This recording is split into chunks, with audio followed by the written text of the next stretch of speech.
The last piece of Clara's old life was the lavender ribbon in her hair. Lady Eleanor reached across the breakfast table and pulled it loose herself, right there in front of the footman, the housekeeper, and Clara's own younger half-sister, who watched with wide, satisfied eyes. "You will have no further need of silk ribbons," Eleanor said, folding the strip into her palm as though it were a banknote she intended to pocket. "Kitchen servants do not wear ornaments." Clara stood perfectly still. She had known this moment was coming the instant she refused Lord Pemberton's proposal 3 nights ago.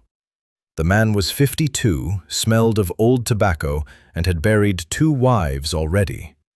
Eleanor had arranged the match to secure a trade alliance with the Pemberton textile mills. Clara's refusal had cost the Blackwood household £600 a year in promised commissions.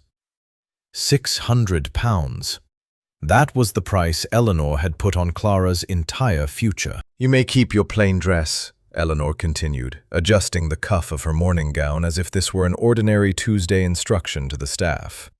"You will report to Mrs. Hatchett in the basement kitchens within the hour. Your bedchamber has already been reassigned." Clara's half-sister, Prudence, tilted her porcelain teacup and smiled behind it. She was 14 and learning cruelty the way other girls learned embroidery, stitch by careful stitch, under her mother's patient instruction. "For how long?" Clara asked. Eleanor looked at her as though the question itself were an act of defiance. "For as long as it takes you to remember that daughters of this house do as they are told." Clara said nothing more.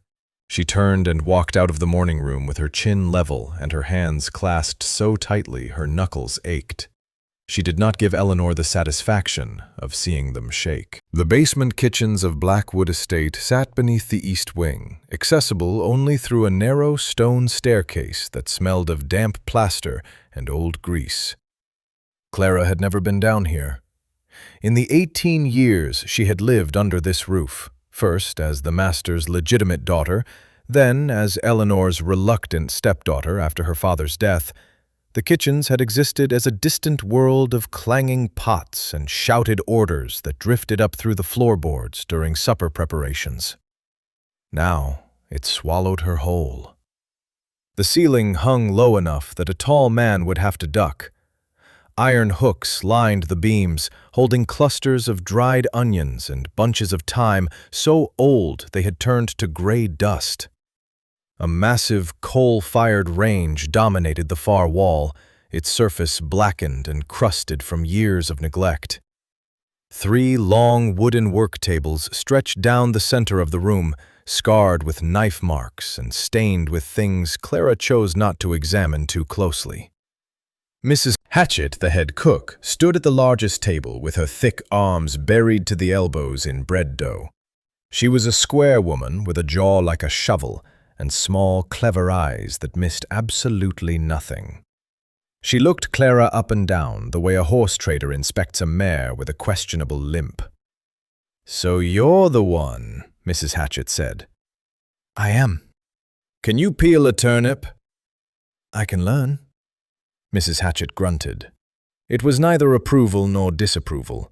It was the sound of a woman who had seen enough of the world to know that fine ladies who got sent to the kitchens either broke within a week or became someone else entirely. She pointed a floury finger toward the far corner. "Pantry needs sorting. Half the stores have gone to rot because Lady Eleanor cut the kitchen budget again last quarter. Start there. And tie your hair back before it ends up in someone's soup." Clara tied her hair with a strip of cotton torn from a flour sack. She stepped into the pantry and nearly gagged. The smell hit her first, the sweet, sickly stench of spoiled preserves and moldering grain. Shelves that should have held orderly rows of sealed jars instead sagged under the weight of leaking crockery. Flour sacks had been chewed open by mice. A barrel of salted pork had turned so rancid that the brine had gone cloudy and green. But it was what she found on the lowest shelf, pushed behind a crate of withered apples, that stopped her cold. A wooden box. Cedar, old, hand-carved with a pattern of interlocking leaves she recognized instantly. She had seen that same pattern carved into the desk in her father's study, the study Eleanor had locked the day after the funeral and never opened again. Clara knelt and lifted the lid. Inside, wrapped in waxed cloth, lay a leather-bound journal. The pages were dense with handwritten notes in an ink so precise it could only belong to one person.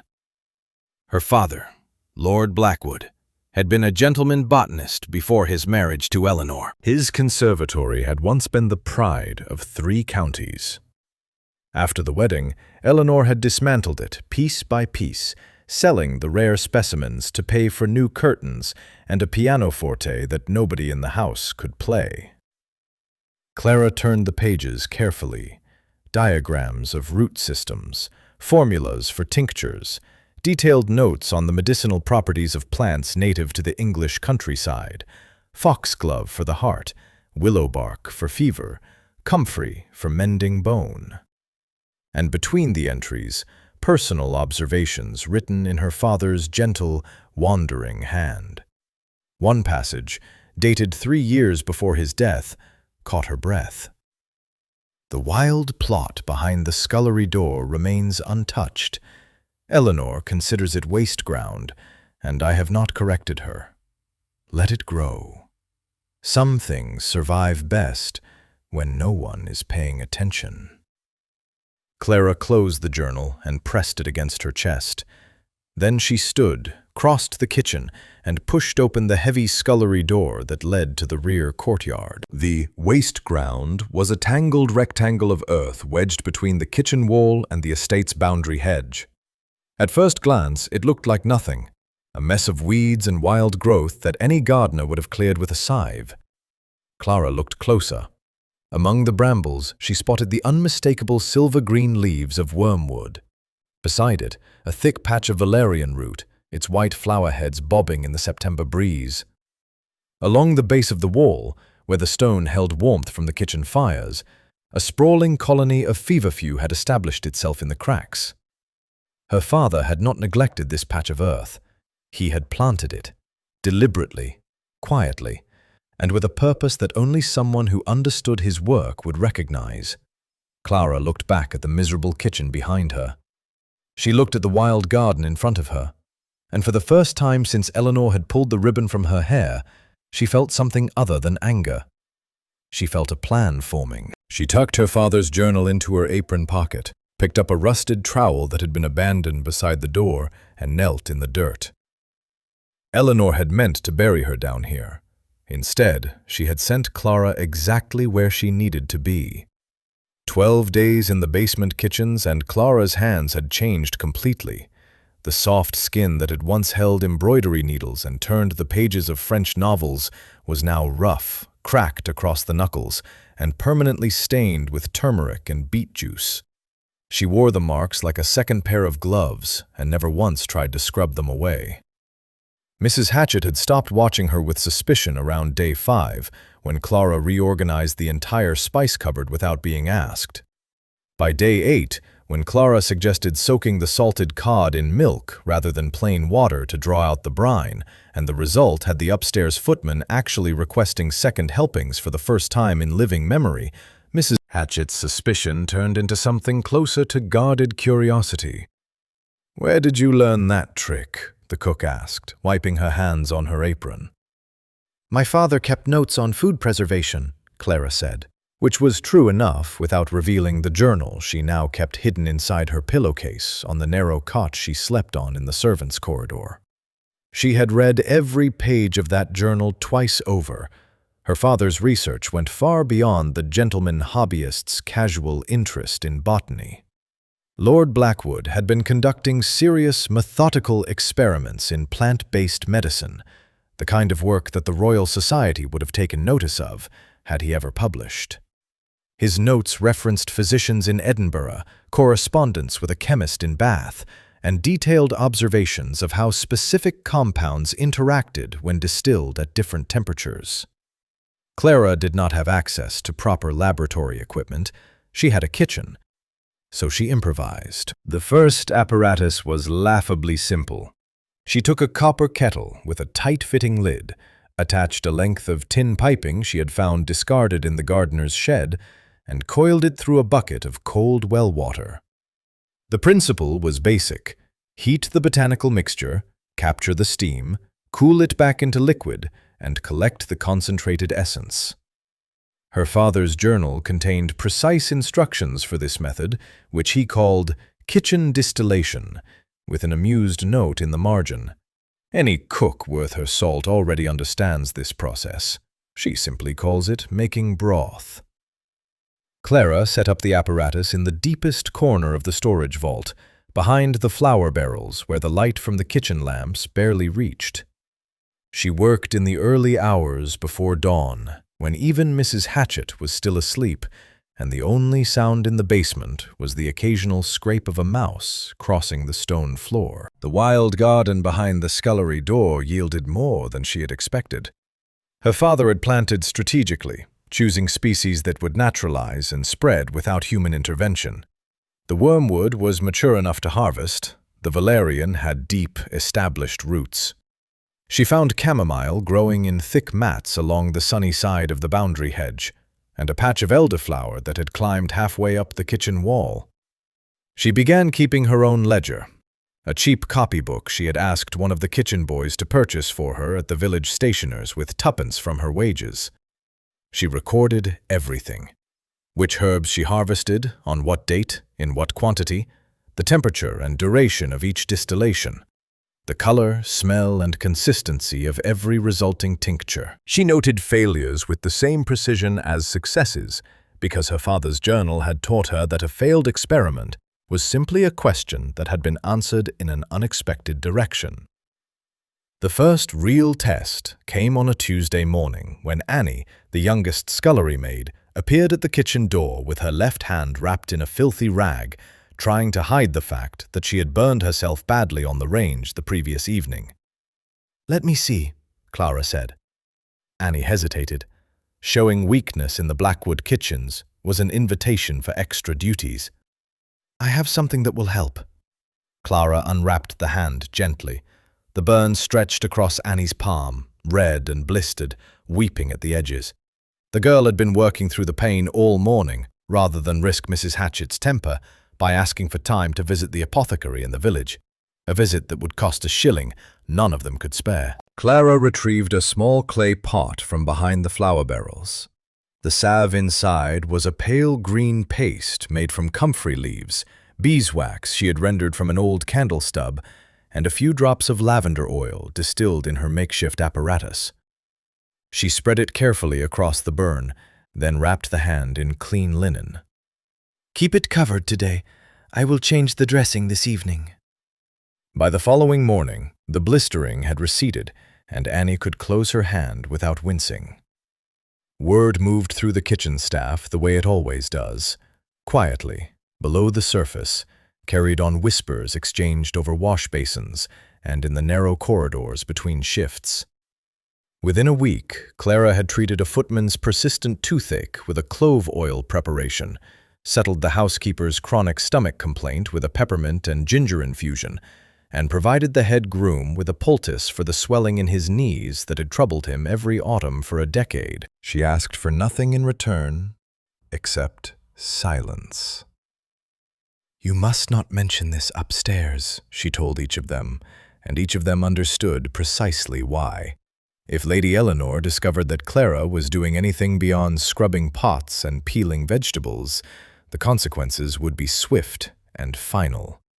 Eleanor did not tolerate independence in the women under her roof. She had married Lord Blackwood and dismantled his life's work within a year. She would think nothing of destroying his daughters. The kitchen itself began to change. Clara introduced rosemary into the bread dough, which improved the flavor and extended its freshness by 2 full days. She prepared a vinegar rinse infused with mustard seed that kept the pantry shelves free of mold. She taught Annie how to layer fresh bay leaves between stored linens to repel moths, and showed Mrs. Hatchett a technique for preserving summer fruits in honey and brandy that her father had noted as being superior to the standard sugar method. Mrs. Hatchett said little about any of this. She watched, she tasted, she observed the results. On the evening of day 12, after the upstairs dinner service had been completed and the kitchen was finally quiet, she sat down across from Clara at the long work table and placed a cup of tea between them. "Your father was a good man," Mrs. Hatchett said. "He used to come down here sometimes, late in the evening, to talk about his plants.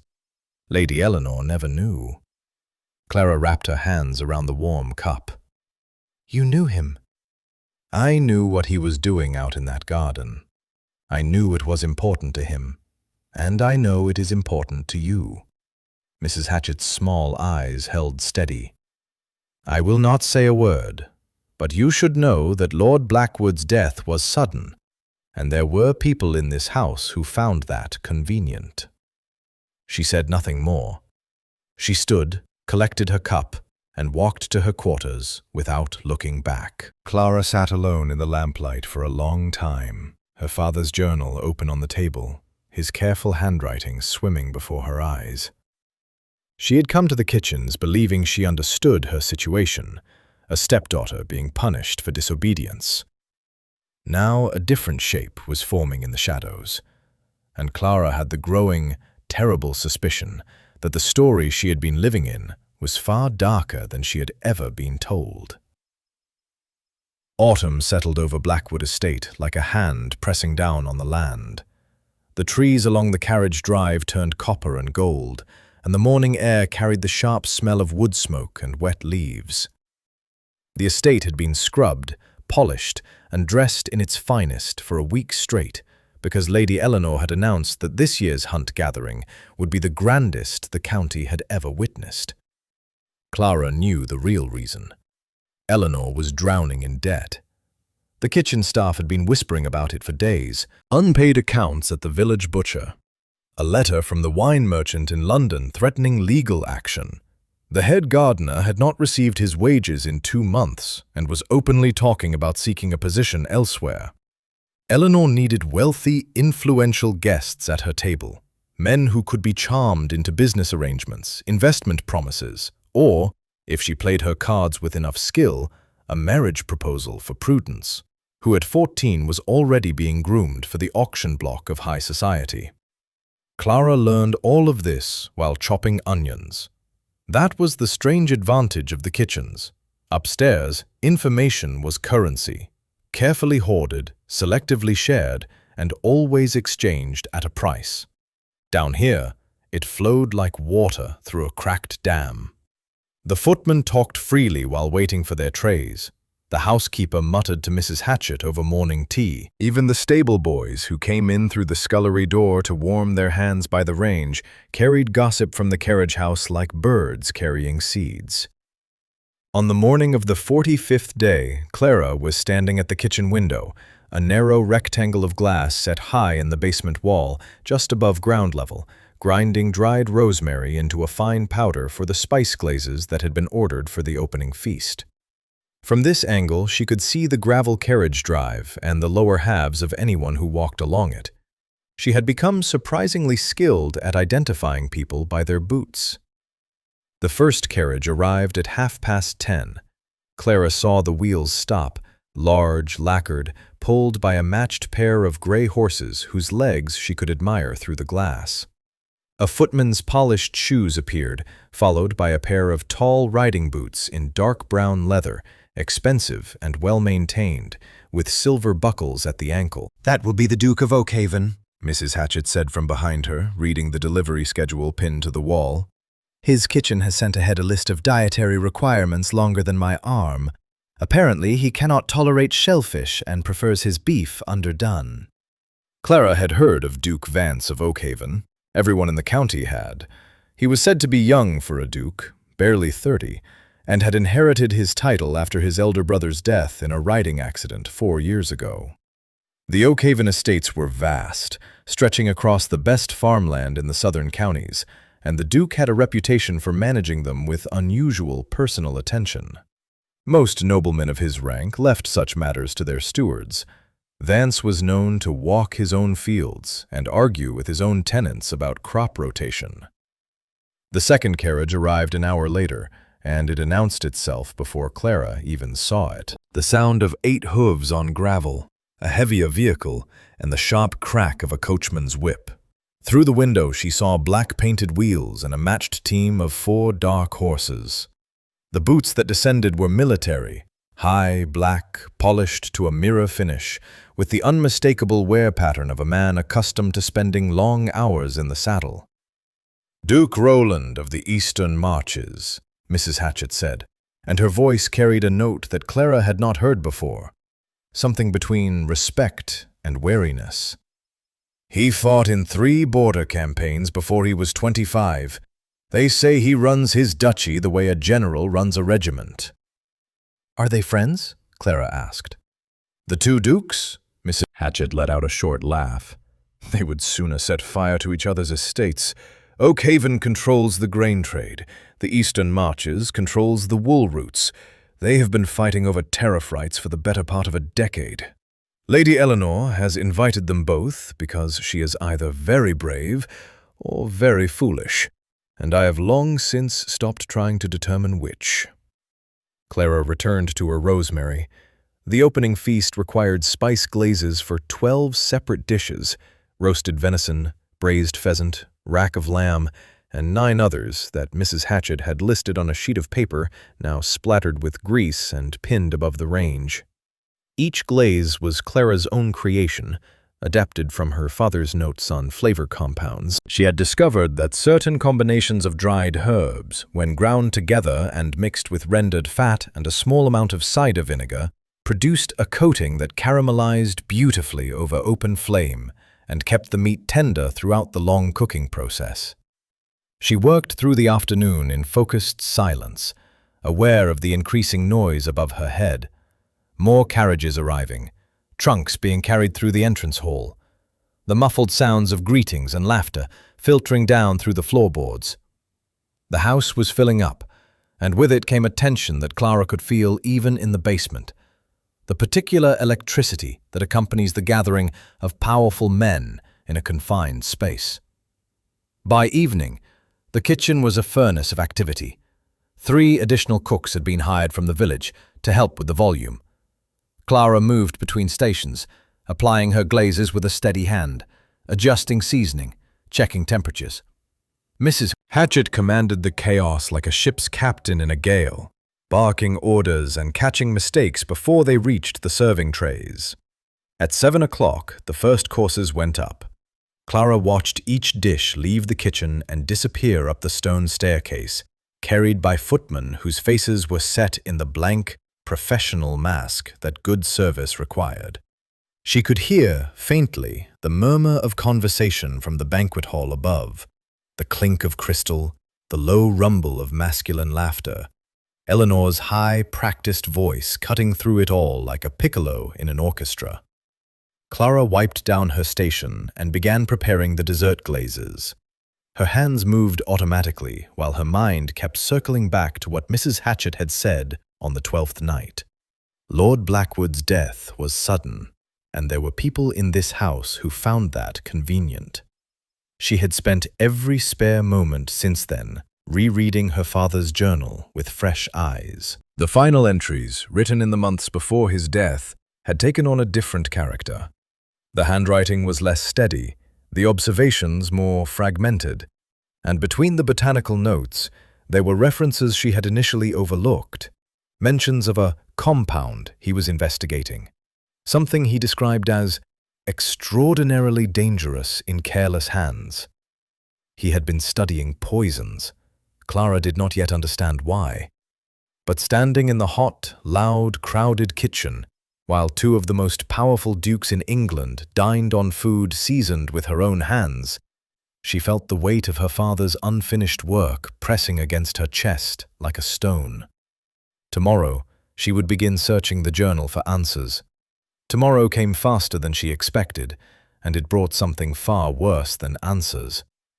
The second night's banquet was larger than the first. Lady Eleanor had added extra leaves to the great dining table and brought out the blackwood silver that normally sat locked behind glass in the display cabinet.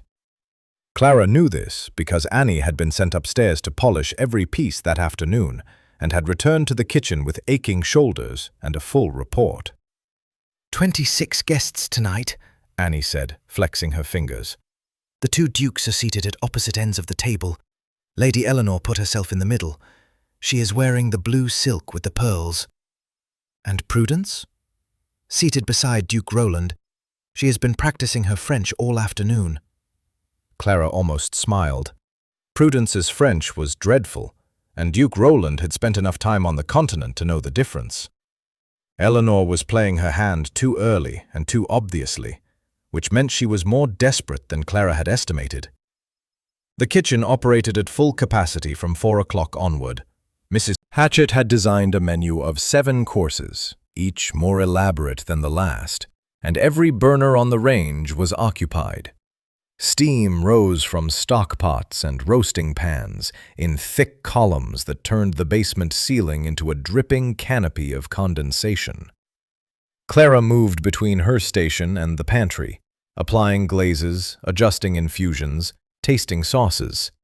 At 7:30, the wine service began. Clara watched the bottles being carried upstairs. Bordeaux for the fish course, a heavy Burgundy for the venison, and a pale Rhenish wine that Eleanor had specifically requested for the Duke of Oakhaven's glass, having learned from his household that it was his preferred vintage. Clara returned to her work table and began plating the third-course garnishes. She was trimming watercress when a smell reached her that did not belong in the kitchen. It was faint, almost imperceptible beneath the heavy aromas of roasting meat and reduced wine sauces. A thin, bitter thread winding through the steam, something green and sharp and wrong. Clara had spent enough weeks working with her father's botanical specimens to recognize plant compounds the way a musician recognizes a false note in a chord. This smell was organic, concentrated, and completely out of place in a kitchen preparing a formal English dinner. She set down her knife and followed her nose. The smell grew stronger near the serving station, where the wine decanters waited in a neat row, ready to be carried upstairs by the footman. Clara leaned over the crystal vessels, inhaling carefully above each one. The Bordeaux was clean. The Burgundy was clean. The pale Rhenish wine, the one reserved exclusively for Duke Vance, carried the bitter trace like a whisper hidden inside a conversation. Clara's blood went cold. She knew this compound.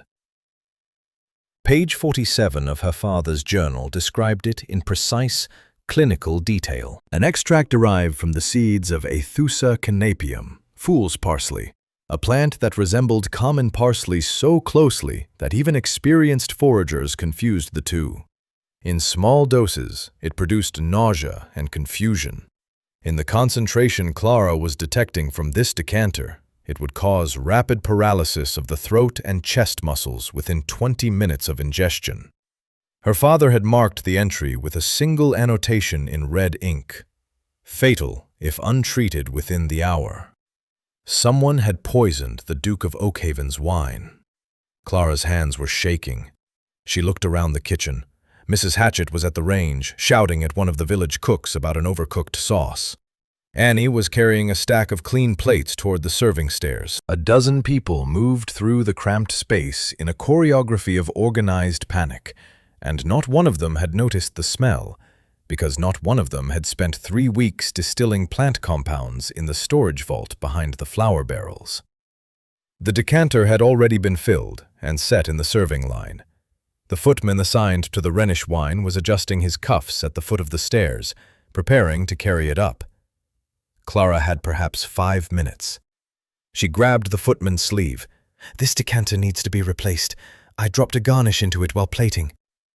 The footman stared at her. Kitchen maids did not give instructions to serving staff. The hierarchy of the household was as rigid as masonry, and Clara had just driven a crack straight through it. "I will speak to Mrs. Hatchett," he said, pulling his arm free. "There is no time. The course is being called."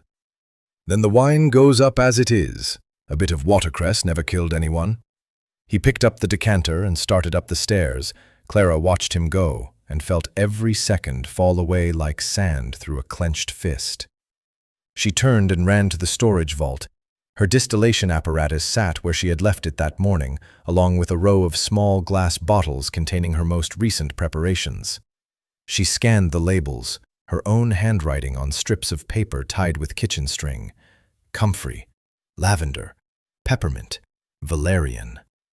There, at the end of the row, a dark amber bottle containing a concentrated tincture of activated charcoal suspended in a ginger and milk thistle base.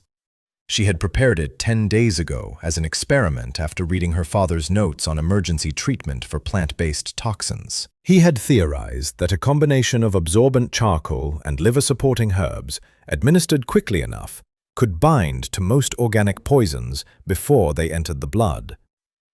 She had never tested it. She had no idea if the proportions were correct. Her father's notes had included a question mark beside the formula, which meant even he had not been certain. Clara seized the bottle and ran for the stairs. She had never been above the kitchen level since her banishment. The green baize door that separated the servants' world from the family's stood at the top of the staircase like a border between two countries. She pushed through it and found herself in the serving corridor behind the banquet hall. The noise hit her immediately. Laughter, conversation, the bright clatter of silver on porcelain.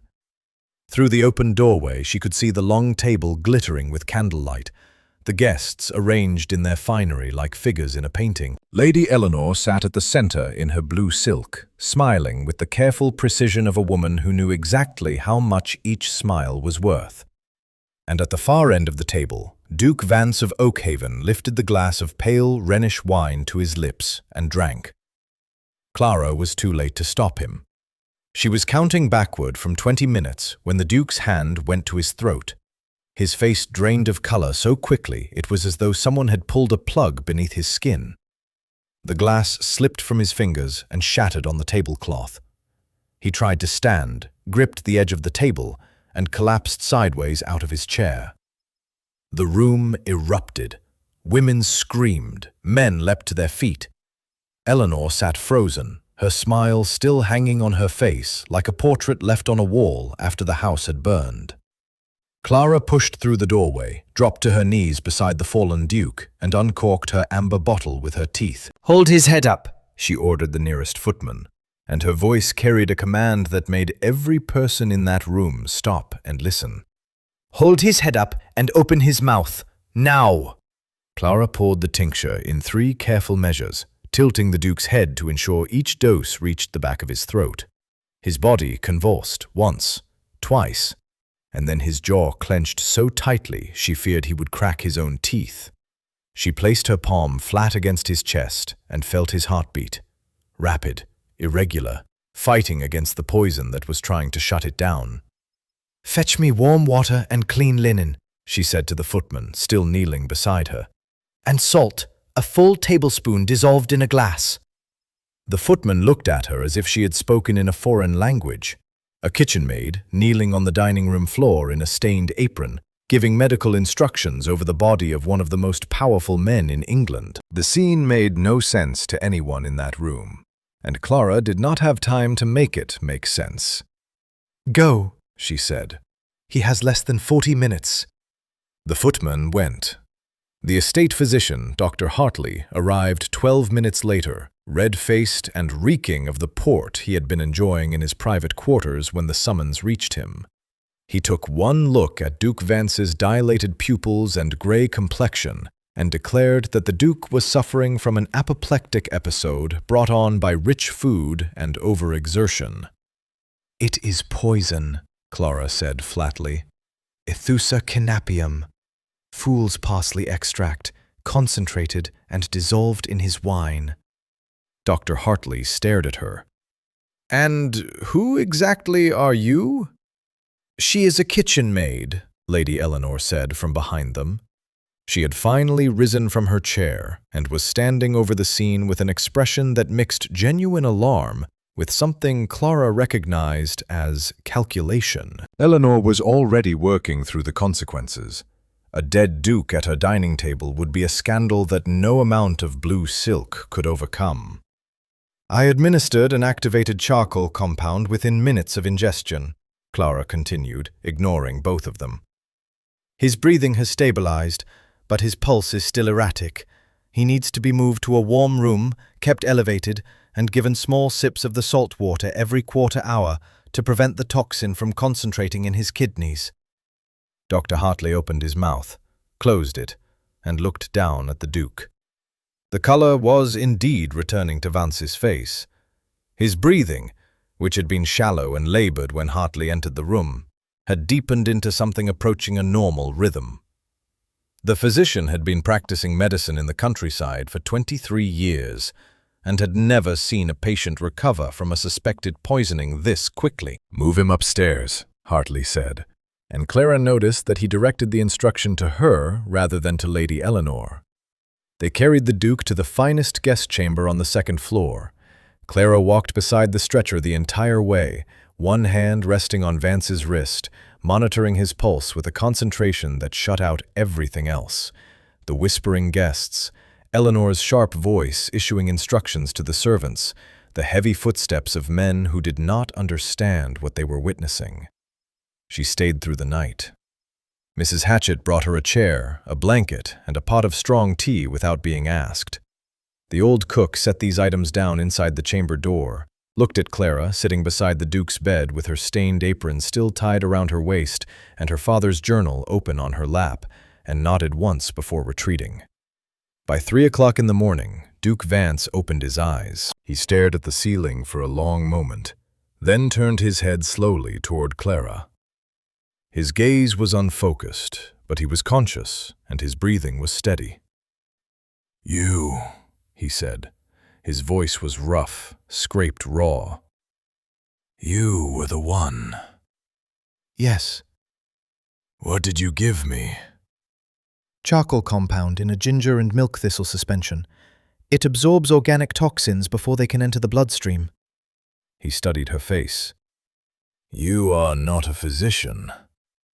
"I am a kitchen maid." Something shifted behind his eyes, confusion giving way to a sharper kind of attention. He looked at the journal in her lap, at her roughened hands, at the small glass bottle sitting on the bedside table with its handwritten label. "That is a remarkable thing for a kitchen maid to know," he said, and then his eyes closed again, and he slept. Clara did not sleep. She administered the salt water every 15 minutes, recorded his pulse and breathing rate in her copybook, and watched the candle burn down to a stub before replacing it with another from the mantelpiece. At dawn, the Duke's temperature had returned to normal and his color was strong. Dr. Hartley arrived for his morning examination and found his patient sitting up against the pillows, asking for breakfast. The physician checked the Duke's eyes, his pulse, his reflexes. He listened to his chest with an ear trumpet and pressed his fingers along the abdomen. Then he straightened up and looked at Clara with an expression she had seen only once before. On her father's face, the day she had correctly identified a rare specimen of Digitalis purpurea growing wild on the estate boundary at the age of 11. "Miss Blackwood," Hartley said quietly, "I owe you an apology." Clara gathered her things and returned to the kitchens. She had been absent from her duties for 10 hours, and she fully expected to find Mrs. Hatchett furious. Instead, she found the kitchen scrubbed clean, the breakfast service already underway, and a fresh pot of tea waiting at her station. She had been at her work table for less than an hour when the basement door opened and a pair of military boots descended the stone staircase. Duke Roland of the Eastern Marches ducked his head beneath the low ceiling beam and stood in the middle of the Blackwood kitchen as though he were inspecting a forward position on a battlefield. He was tall, broad across the shoulders, with close-cropped dark hair and the weathered complexion of a man who spent more time outdoors than in drawing rooms. His eyes swept the room with methodical precision, cataloguing everything: the range, the work tables, the pantry shelves, the storage vault in the far corner. His gaze stopped on Clara's distillation apparatus, still visible behind the flour barrels. "You built that yourself," he said. It was a statement, delivered in the clipped tone of a man accustomed to receiving intelligence reports. "I did." He crossed to the apparatus and examined it without touching anything. Then he turned to the shelf of small glass bottles, reading each handwritten label. He picked up her copybook from the work table and opened it to the first page. Clara watched him read. His expression did not change, but she saw his fingers tighten on the edges of the copybook as he turned through the pages, the formulas, the dosage records, the carefully documented results of every preparation she had made since her banishment to the kitchens. He closed the book and set it down precisely where he had found it. "Do you understand what you have here?" he asked. "Herbal remedies," Clara said carefully. "Field medicine." Duke Roland's voice was low and direct. "Portable, concentrated, effective compounds that could be manufactured without a physician's training and administered by any literate soldier with a measuring spoon. Miss Blackwood, I have watched men die on campaign from wounds and fevers that your little bottles could have treated. This is worth more than you know." He looked at her for a long moment, and Clara saw something in his expression that she had not expected from a military man: admiration, unguarded and genuine. "I would very much like to examine your father's journal," he said, "if you would permit it." Clara placed her hand flat on the leather cover. "I would not." Duke Roland raised an eyebrow. Then, for the first time, he smiled. "Good," he said. "You understand its value. That makes what comes next considerably more interesting." He turned and climbed the stairs without another word, his boots echoing on the stone long after he had gone. Lady Eleanor summoned Clara to the morning room on the 55th day. This was unusual. Since the banishment, Eleanor had communicated with Clara exclusively through Mrs. Hatchett, or, when she was feeling particularly spiteful, through Prudence, who would appear at the top of the kitchen stairs to relay her mother's instructions with the exaggerated sweetness of a child pulling wings off a butterfly. A direct summons meant trouble. Clara climbed the stairs, removed her apron, and entered the morning room with her hands folded in front of her. Eleanor was seated in the wing-back chair beside the window, backlit by pale autumn sunshine that made her look almost translucent. She was 41, and still beautiful in the way that expensive things are beautiful: maintained, preserved, and kept behind glass. Prudence sat on the settee with an embroidery frame in her lap, and a look on her face that Clara recognized immediately. It was the expression her half-sister wore when she already knew the outcome of a conversation and was simply waiting to enjoy it. "Close the door," Eleanor said. Clara closed it. "I have been informed," Eleanor began, smoothing the front of her morning dress with one hand, "that you made quite a spectacle of yourself at the banquet, running through the dining room in your kitchen clothes, kneeling on the floor in front of 26 guests, spending the night alone in a gentleman's bedchamber. The Duke was dying. The Duke had a physician. The physician did not know what was happening. I did." Eleanor's eyes narrowed by a fraction. Clara knew that look. It was the look Eleanor wore when she was recalculating, adjusting her understanding of a situation that had moved beyond her initial assessment. "You have attracted attention," Eleanor said. "Duke Roland has made enquiries about you. He asked the housekeeper for your full name, your parentage, and the circumstances of your current position. Duke Vance has sent a note requesting that you attend him in his chamber this afternoon so that he might thank you personally." She paused. "This is unacceptable." Clara said nothing. Silence, she had learned, was the most effective weapon against Eleanor, because Eleanor required reactions the way a fire requires oxygen. "You were sent to the kitchens to learn obedience," Eleanor continued. "Instead, you have turned yourself into a curiosity. 2 dukes are now asking questions about the Blackwood family that I have spent considerable effort ensuring nobody asks. Your father's ridiculous experiments were an embarrassment when he was alive. I will not allow them to become a scandal now that he is dead." "What do you want?" Clara asked. Eleanor stood. She crossed to the writing desk, opened the top drawer, and produced a small brass key that Clara recognized with a jolt of cold recognition.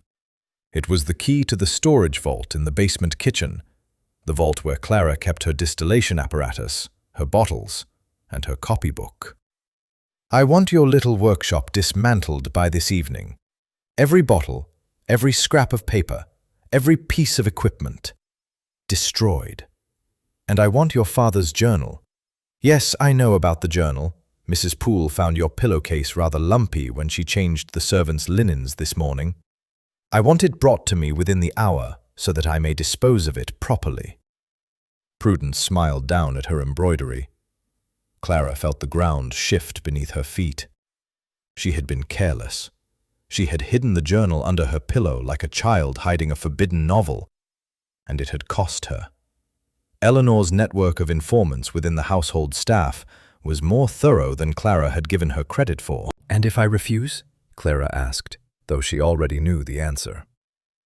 "Then I will have the vault cleared myself, and you will spend the remainder of the hunting season locked in the wine cellar, without light, without company, and without the romantic possibility of being rescued by a passing nobleman."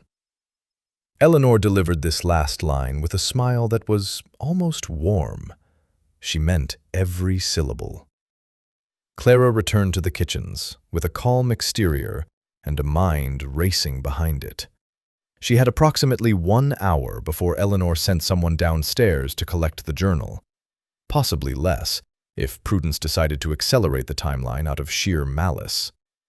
She found Mrs. Hatchett at the range, stirring a stock pot. The cook took one look at Clara's face and set down her ladle. "How bad?" Mrs. Hatchett asked. "She wants everything destroyed. The apparatus, the bottles, the notes, all of it." Mrs. Hatchett wiped her hands on her apron. "And the journal?" "She knows about it, wants it within the hour." The cook was quiet for a moment. Then she reached into the deep pocket of her apron and pulled out a small iron key on a leather cord. "Your father gave me this 2 weeks before he died," she said. "He told me to keep it safe and give it to you when you were ready. I was not certain when that would be. I believe the moment has arrived." Clara took the key. It was small, old, and slightly warm from Mrs. Hatchett's body heat. "What does it open?" "There is an old hollow oak at the eastern boundary of the estate near the gamekeeper's cottage. Your father used to walk there every Sunday after church. The tree has a natural cavity about 4 feet from the ground, hidden behind a growth of ivy. This key opens a tin box he placed inside it." Clara stared at the cook. Her father had planned for this. Somehow, years before his death, he had anticipated that his work would need to be protected from someone inside this house, and he had prepared a hiding place that existed entirely outside Eleanor's reach. She did not waste time being astonished. She had perhaps 40 minutes. She moved quickly through the kitchen, gathering the most critical of her preparations: the copybook containing her own research, 6 of her most important tinctures, and 3 loose pages from her father's journal that contained his most advanced formulas. She wrapped them in oilcloth and tucked the bundle inside her bodice. Then she took the journal itself, the leather-bound volume that had been her compass through every dark hour in this basement, and she placed it on the work table in plain sight. "When they come for it," Clara said to Mrs. Hatchett, "tell them I left it here." "And where will you actually leave it?" "Exactly where my father intended." She slipped out through the scullery door into the gray afternoon. The estate grounds stretched before her, the trees shedding their leaves in slow, steady surrender to the coming winter. She walked fast, keeping to the hedgerow line where the ground was firm and her footprints would not show in the soft garden earth. The hollow oak stood at the far edge of the property, ancient and enormous, its trunk split by age into deep vertical crevices that had been colonized by ivy and moss. Clara found the cavity exactly where Mrs. Hatchett had described, a natural hollow behind a curtain of ivy, large enough to hold a small tin box secured with a padlock that matched the key in her hand. Inside the box, she found a sealed letter addressed to her in her father's handwriting. She did not open it. There was no time. She placed the journal and her oilcloth bundle beside the letter, locked the box, and replaced the ivy. She returned to the kitchen 17 minutes before Eleanor's maid appeared at the basement door to collect the journal. Mrs. Hatchett handed over a leather-bound volume without a word. It was an old household recipe book, similar in size and color to the journal that the cook had pulled from the back of a cupboard and dusted off for the occasion. Eleanor would discover the substitution eventually. Clara knew that. But eventually was not today, and today was all that mattered. In the kitchen, Clara began rebuilding her apparatus from memory, using different materials and a better hiding place. She had learned something valuable from her stepmother, the same lesson, it turned out, that her father had learned years before her. Always keep the real work where nobody thinks to look. 20 days passed, and Clara rebuilt everything Eleanor had tried to destroy. The new apparatus was smaller and more efficient than the original. She had learned from her mistakes. Instead of one large distillation setup hidden behind flour barrels, she constructed 3 smaller units that could be disassembled in minutes and stored inside ordinary kitchen containers: a stockpot, a bread tin, and an old copper washing basin that Mrs. Hatchett declared unfit for service and removed from the inventory without recording the reason. Her copybook had been saved in the hollow oak, but Clara started a second one, writing in a personal shorthand that combined her father's botanical Latin with abbreviations of her own invention. Anyone who found it would see what appeared to be a peculiar recipe book full of cooking notes. Only someone who understood the system would recognize the pharmacological formulas buried inside instructions for lamb stew and custard sauce. She worked between midnight and 4 in the morning, when the kitchen belonged entirely to the mice and the slow tick of the cooling range. During the day, she performed her kitchen duties with quiet competence, giving Eleanor no reason to look in her direction again. The substituted recipe book had apparently satisfied her stepmother, at least for now. Prudence had not appeared at the top of the stairs in over a week. The household had settled into the comfortable routine of the extended hunting season, with daily rides, elaborate dinners, and evening card games that kept the guests occupied and Eleanor's creditors temporarily at bay. Duke Vance had recovered fully. Clara knew this because the kitchen received his meal requests daily, and a man who orders roast partridge with 3 vegetables and a full cheese course is a man whose appetite has returned with enthusiasm. He had sent a written note of thanks through Dr. Hartley, a single line on heavy cream paper that read, "I owe you a debt that a note cannot repay. I intend to repay it properly." Clara had read it once, folded it, and tucked it inside her second copybook. Duke Roland had not contacted her again since his visit to the kitchen, but Mrs. Hatchett reported that he had been asking questions among the estate staff. Careful, specific questions about Lord Blackwood's botanical work, about the conservatory that Eleanor had dismantled, and about the circumstances of Clara's banishment. He was gathering intelligence the way a military commander surveys terrain before committing his forces, and Clara understood that his silence was not disinterest. It was preparation. The 75th night began like any other. Clara finished the supper service, cleaned her station, and waited for the kitchen to empty before starting her private work. Mrs. Hatchett retired at 10.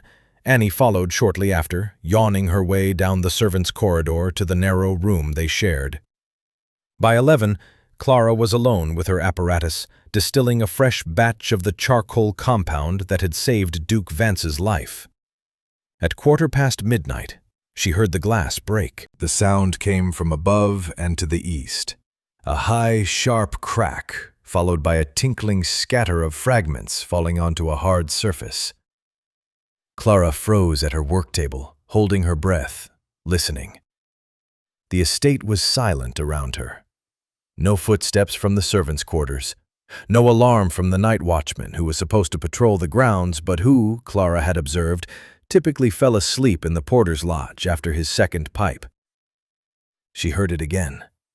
A second pane breaking, more carefully this time, as though someone had learned from the noise of the first and was now controlling the impact. The glass house. Blackwood Estate's conservatory had been Eleanor's first target after Lord Blackwood's death. She had sold the exotic specimens to a collector in Bath and converted the main structure into a fashionable sitting room with potted ferns and wicker furniture. But the adjoining glass house, a smaller utilitarian building used for propagation and experimentation, had been left largely untouched because Eleanor considered it too ugly to repurpose and too expensive to demolish. Clara had explored it during her second week in the kitchens and found it mostly empty. Mostly. In the far corner, behind a stack of abandoned clay pots, she had discovered 3 living specimens of Ethusa sanapium, fool's parsley, growing in a long wooden trough that someone had been watering regularly. The soil was damp, the plants were healthy, and they were the exact species that had produced the toxin used to poison Duke Vance. She had left them undisturbed, understanding that the plants themselves were evidence.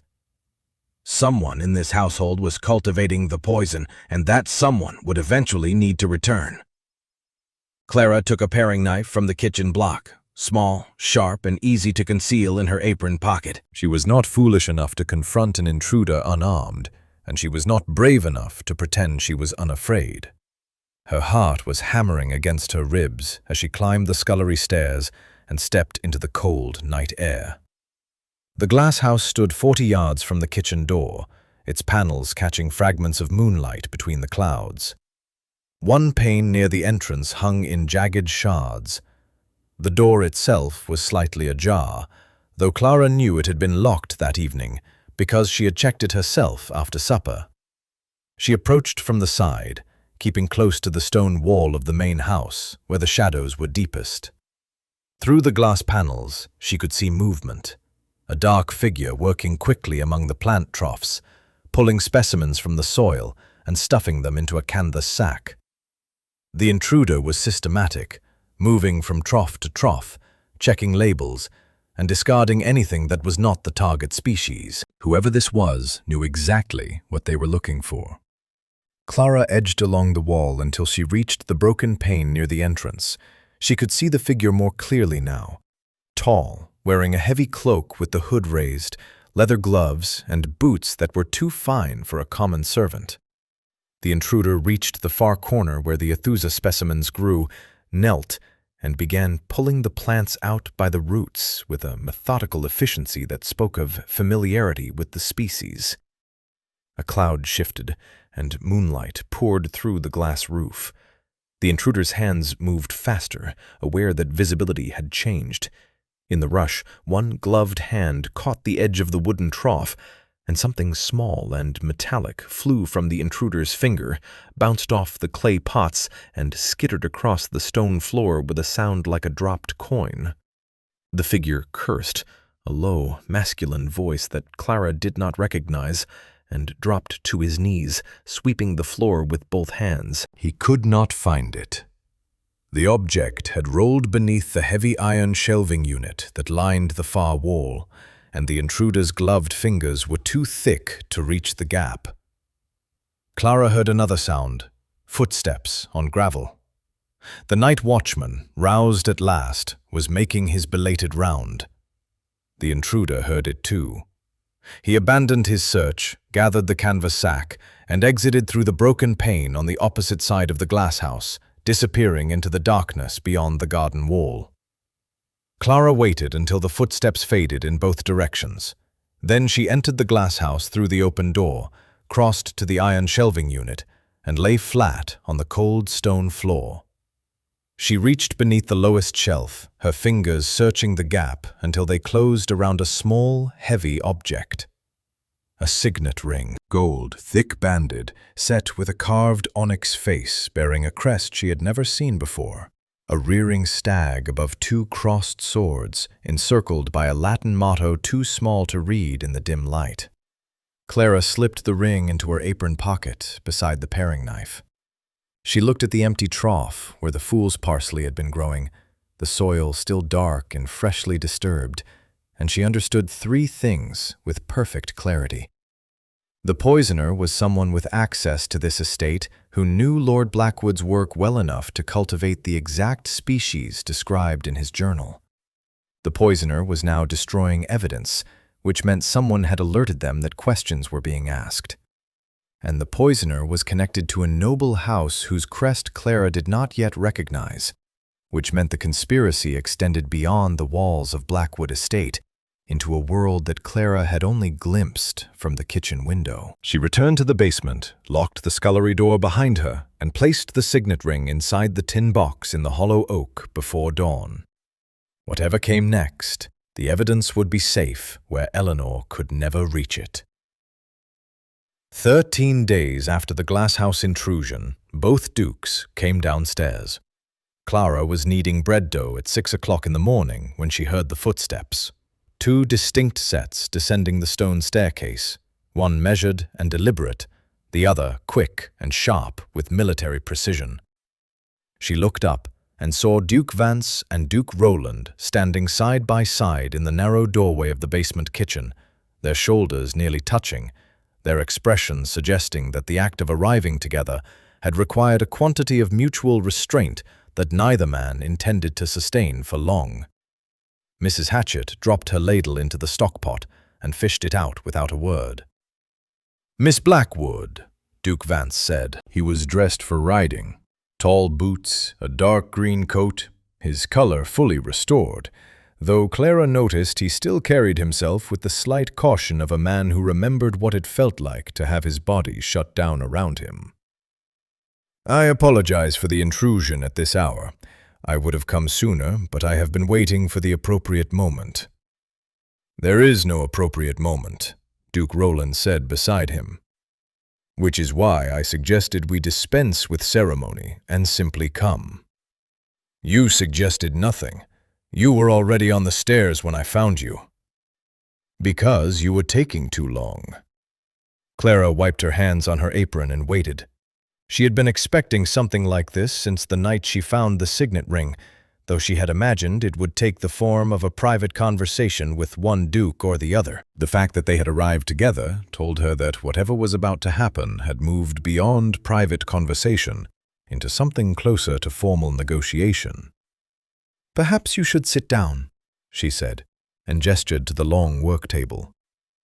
Two of the most powerful men in England sat down on kitchen benches still dusted with flour, surrounded by hanging onions and the smell of rising bread. Mrs. Hatchett positioned herself at the range with her back turned, stirring a pot that did not need stirring, listening with the focused attention of a woman who understood that kitchens were where the real decisions of any great house were always made. Duke Vance spoke first. He placed both hands flat on the table, the way a man does when he wants to make certain his words are received without ambiguity. "Miss Blackwood, you saved my life. I have spent the past weeks considering how to properly acknowledge that debt, and I have concluded that there is only one form of acknowledgement that matches the scale of what you did." He paused, and Clara saw his jaw tighten with the effort of saying something he had clearly rehearsed but not yet grown comfortable with. "I am asking for your hand in marriage." The kitchen went very quiet. Even Mrs. Hatchett's ladle stopped moving. "I am aware," Vance continued, "that this is unconventional. You are the daughter of a baron currently serving in your own household's kitchen, and I am proposing to you across a bread table at 6 in the morning. I understand how this appears, but I have learned, rather forcefully, that convention is a poor guide to value. You are the most capable woman I have encountered in 30 years of life, and I would be honored to have you as my duchess." Clara opened her mouth, but Duke Roland cut in before she could form a syllable. "I have a different offer," he said. His voice carried none of Vance's careful emotion. It was direct, practical, and stripped of ornament, the way a man speaks when he has assessed the terrain and determined the most efficient route across it. Miss Blackwood, your knowledge of botanical medicine is extraordinary. I have spent the past 2 weeks corresponding with my regimental surgeon and the dean of the medical faculty at Edinburgh. What you have developed in this kitchen, with no formal training, no proper equipment, and no resources beyond your own intelligence, has the potential to transform field medicine across every regiment in the country. He reached into his coat and produced a folded document bearing a heavy wax seal. He placed it on the table beside the flower. I am prepared to offer you the deed to Hartfield Manor, a 300-acre estate in Shropshire with its own farmland, a fully equipped still room, and greenhouses sufficient for large-scale botanical cultivation. In addition, I am prepared to secure a royal commission granting you the authority to produce and supply medicinal compounds to the armed forces. Your formulas, manufactured under your direction, distributed under your name. He paused. I am also, if it is of any relevance, offering my hand in marriage, though I suspect you are more interested in the laboratory than the title. Clara looked at one duke, then the other. The bread dough sat forgotten on the table between them, slowly deflating in the silence. You are both very generous, she said carefully. We are both very serious, Vance replied. And very aware, Roland added, that we are competing for the same extraordinary woman. Which, I should note, is the first thing we have agreed upon in 11 years. The basement door opened at the top of the stairs. Lady Eleanor descended in her morning dress, her face arranged in the particular expression she reserved for situations that had escaped her control. A rigid smile stretched over visible fury, like wallpaper pasted over a crack in the plaster. Gentlemen, she said, I was informed you had ventured below stairs. This is highly irregular. Lady Eleanor, Duke Vance said without standing, we are here to discuss your stepdaughter's future. Clara's future is a family matter. Clara's future, Duke Roland said, ceased to be a family matter the moment she saved a man's life while you watched from your chair and did nothing. Eleanor's smile held, though Clara could see the muscles of her jaw working beneath it. She turned to Clara with the particular softness she employed when she wanted the men in a room to see a caring mother, rather than the woman who had sent her stepdaughter to sleep beside the coal stores. Clara, dear, whatever these gentlemen have proposed, you must understand that such decisions require careful consideration. A young woman in your position cannot simply accept. A young woman in her position, Mrs. Hatchett said from the range, without turning around, did not put herself there. You did. The silence that followed was so complete that Clara could hear the bread dough settling on the table. Eleanor turned white. In 18 years of running this household, no servant had ever spoken to her with such blunt authority. Mrs. Hatchett continued stirring her pot, as though she had merely commented on the weather. I will consider both proposals, Clara said, breaking the silence before Eleanor could regain her footing. But I will consider them on my own terms and in my own time. And I will do so away from this estate. Both dukes looked at her sharply.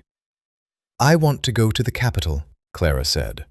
I want to present myself before a proper tribunal, where my father's name still carries weight, and where the circumstances of my treatment here can be examined in full daylight. If either of you is sincere in what you are offering, then you will help me get there. Vance and Roland exchanged a glance. It was brief, grudging, and loaded with the mutual irritation of two men who recognized that they had just been outmaneuvered by a woman in a flour-dusted apron. Agreed, Vance said. Agreed, Roland said. Eleanor gripped the stair railing until her knuckles matched the plaster. She said nothing more. She climbed the stairs and the basement door closed behind her with a sound like the final page of a chapter being turned. Clara looked at the two dukes sitting at her kitchen table, at Mrs. Hatchett stirring her eternal stock pot, and at the bread dough that had now gone completely flat. She would need to start a new batch. But first, she needed to retrieve a signet ring from a hollow oak tree, because the capital was where crests were registered, and crests were how traitors were identified. The carriage departed Blackwood Estate at dawn on the 90th day, and Clara watched the house shrink through the rear window until it disappeared behind the tree line like a stone sinking into dark water. She had packed everything that mattered into a single canvas bag: her second copybook, 6 tinctures wrapped in cotton cloth, a clean dress that Miss Hatchet had altered from one of the older servants' Sunday outfits so that Clara would arrive in the capital looking like a respectable gentlewoman rather than a kitchen maid. And tucked into the lining of the bag, sewn into a pocket that Mrs. Hatchet had stitched shut with black thread, the signet ring from the glass-house floor. Her father's journal remained in the hollow oak.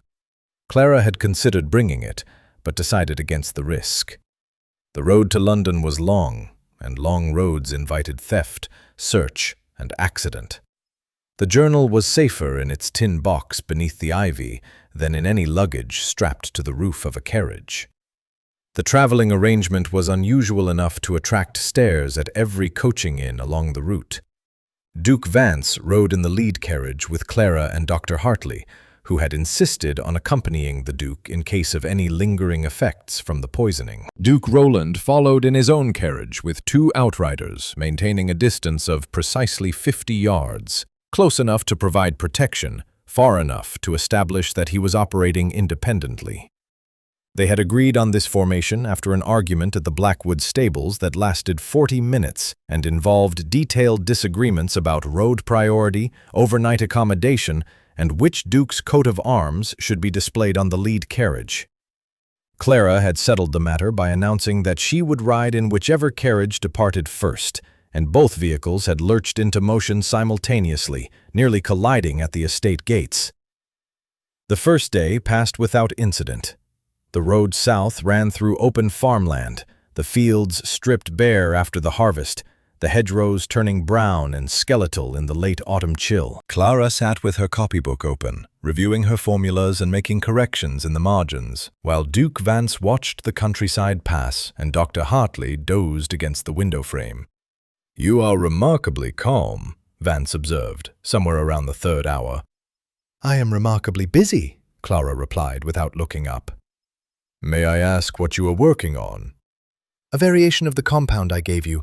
The original formula was improvised. I have been refining the proportions to improve absorption and reduce the taste, which, as you may recall, is dreadful."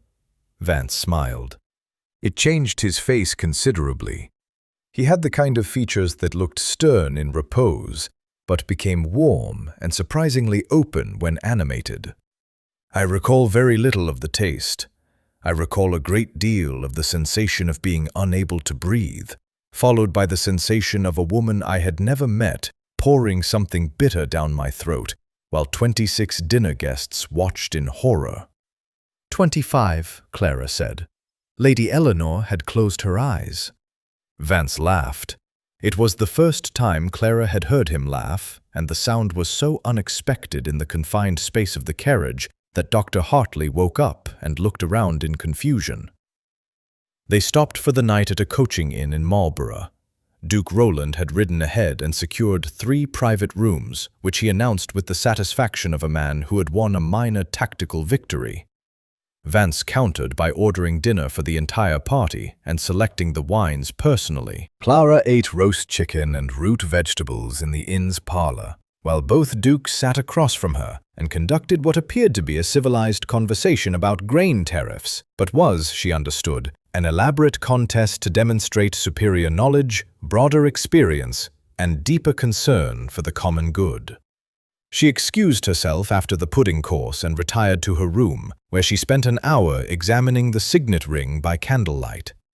The crest was finely carved, a rearing stag above 2 crossed swords, encircled by a motto that she could now read with the aid of a magnifying glass borrowed from Dr. Hartley.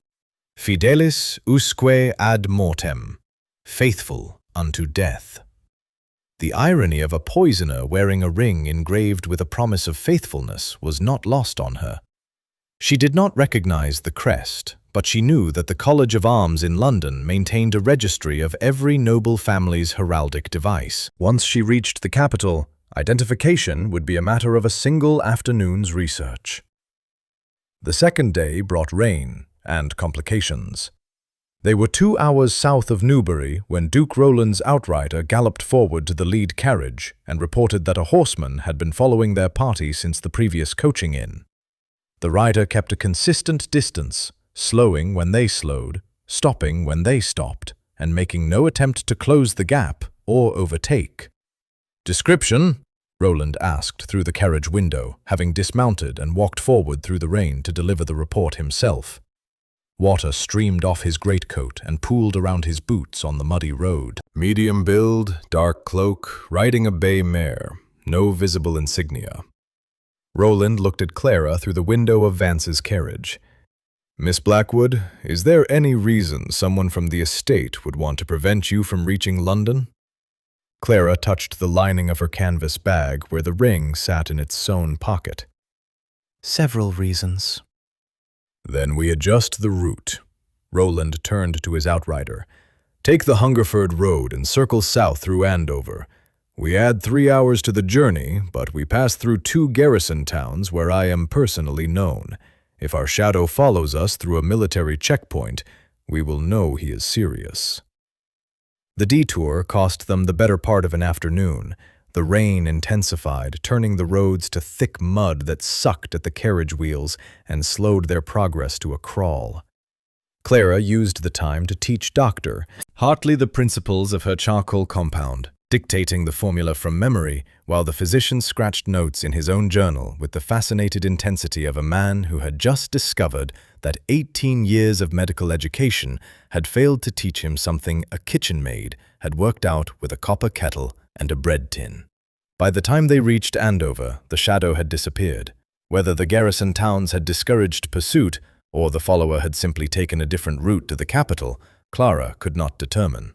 Roland posted his outriders at wider intervals for the remaining journey and slept sitting upright in his carriage with a pistol on the seat beside him, which his valet reported to Vance's valet, who reported to Dr. Hartley, who mentioned it to Clara over breakfast with the carefully neutral expression of a man who was trying very hard not to take sides. They reached London on the evening of the 92nd day. The city swallowed them in noise, smoke, and the dense press of humanity that Clara had not experienced since her last visit as a child, when her father had taken her to see the botanical gardens at Kew and bought her a lemon ice from a street vendor outside the gates.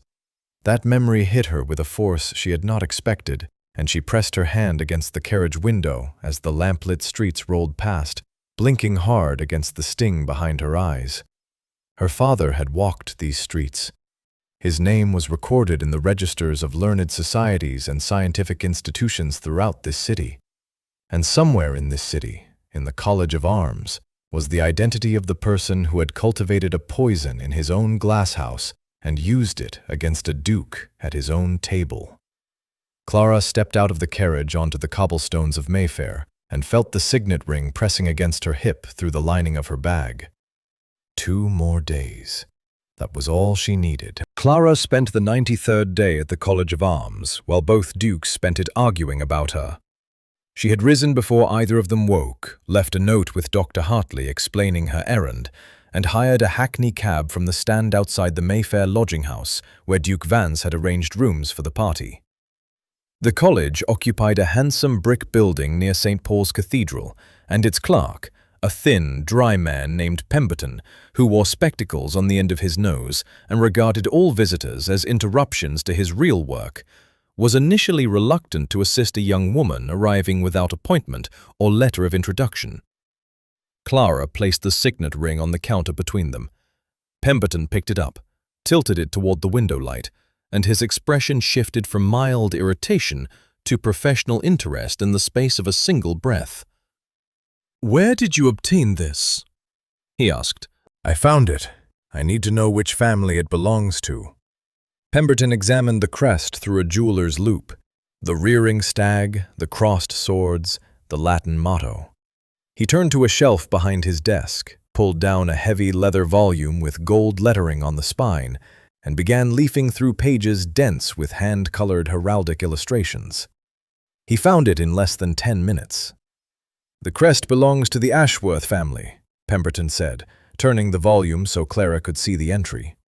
"Specifically to the house of Lord Ashworth of Kendal. The current holder of the title is Sir Edmund Ashworth, who serves as a member of the High Court of Chancery." Clara stared at the illustration. The stag, the swords, the motto. An exact match, down to the particular curve of the antlers and the angle of the blades. "Sir Edmund Ashworth," she repeated. "He sits on the court." "He does. Has done for 12 years. A very well-connected gentleman. His family has extensive interests in pharmaceutical trade. They hold the exclusive license for importing certain botanical compounds from the East Indies." Pemberton looked at her over his spectacles. "May I ask why this is of interest to you?" Clara retrieved the ring from the counter and closed her fist around it.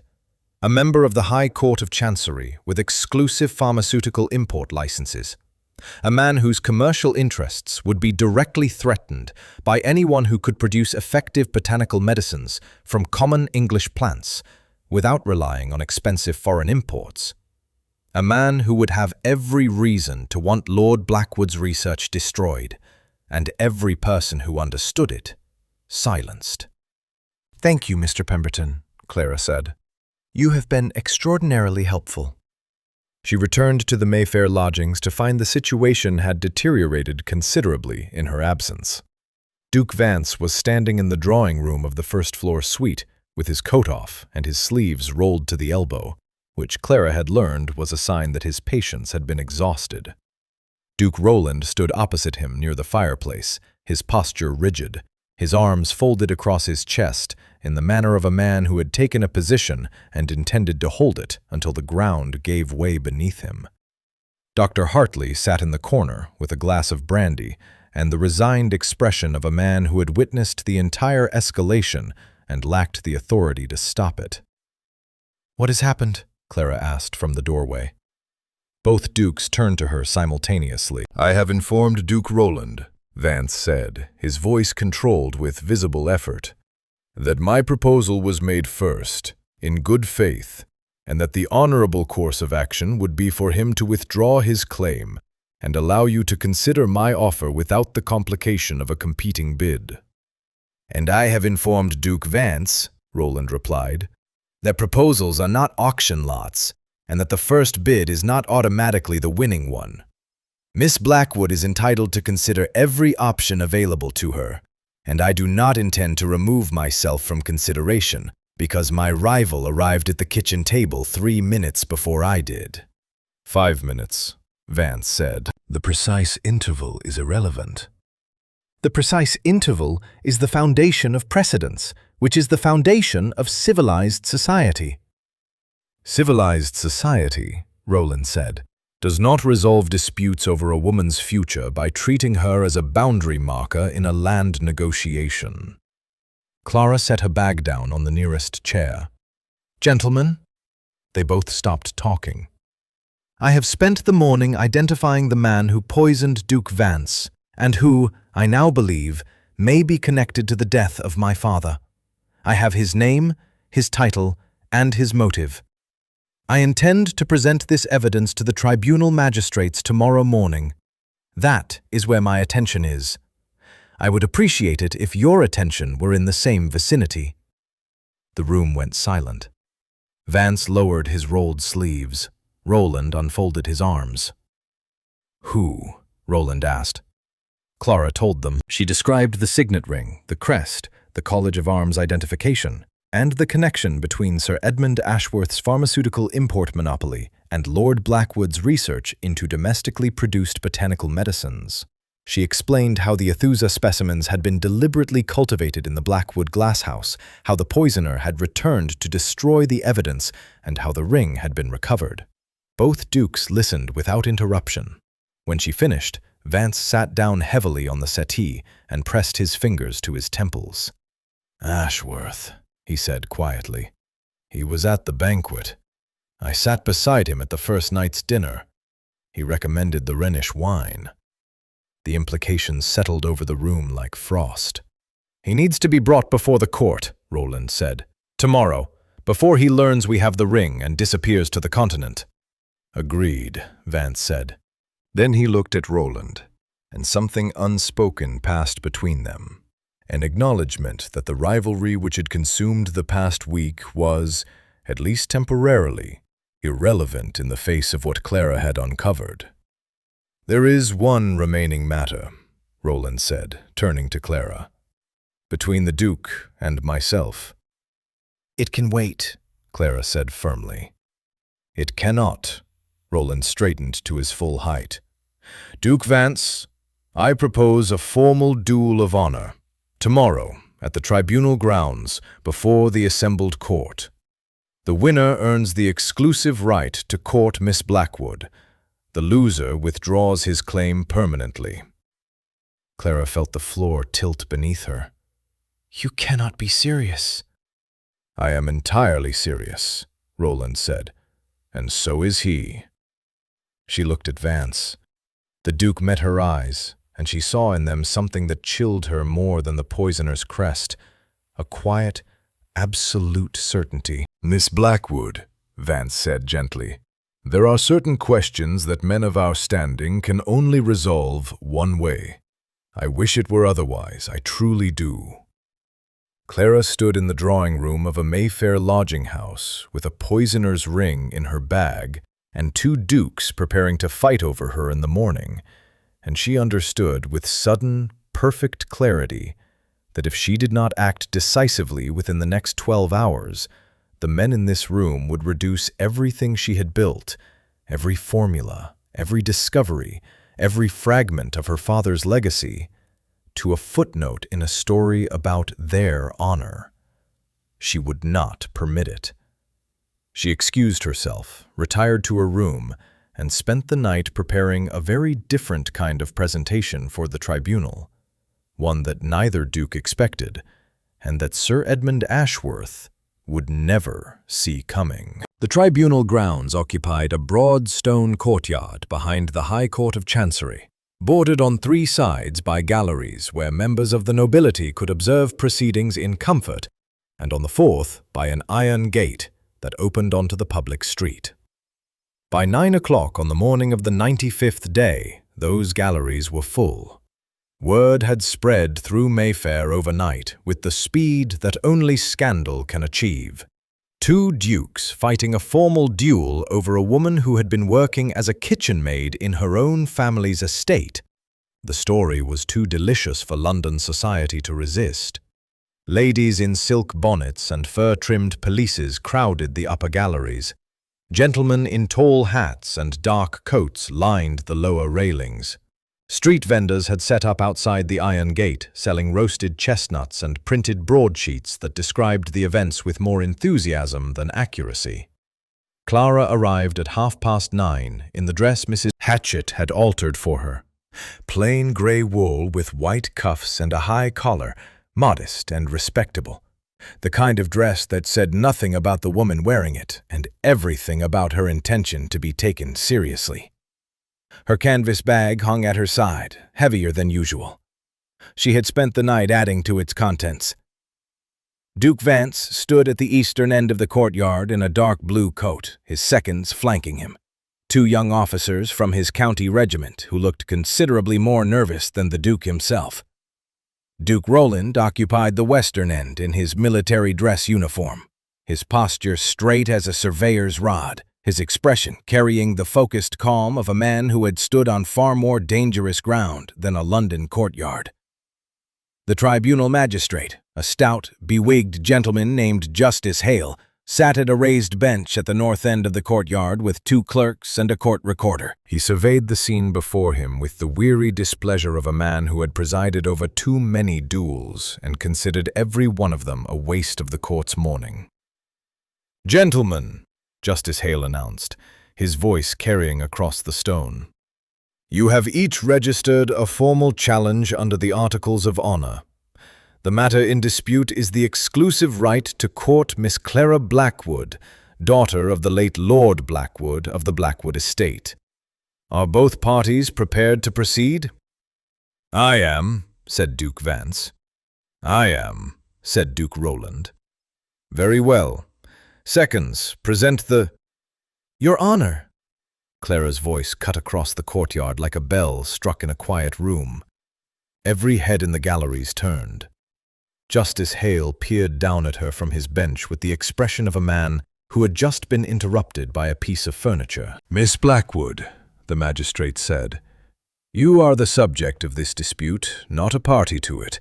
You do not have standing to address the court." "I am not addressing the court as the subject of a dispute," Clara said.